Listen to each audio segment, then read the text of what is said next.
How to replace a 2021 Ford Expedition. 3-button flip key remote battery. Now here's Sergeant Locksmith to show you how. Alright, let's go ahead and change the battery out on our 3-button flip key remote here. For this task you will need a flat tip screwdriver, so let's get started. First let's open it up.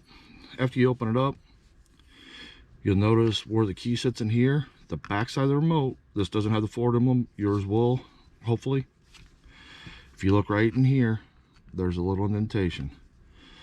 Push that and you should twist a little and she'll pop out. Once she does that, lift it open. You'll notice right here, the battery needs to be pushed that way, so let's go ahead and push it and lift up. Battery came out. It's a CR2032 battery. Now when you reinstall it, positive side up, put it towards that lip again, push in, push down, take your backing on there, and there you go. You did it.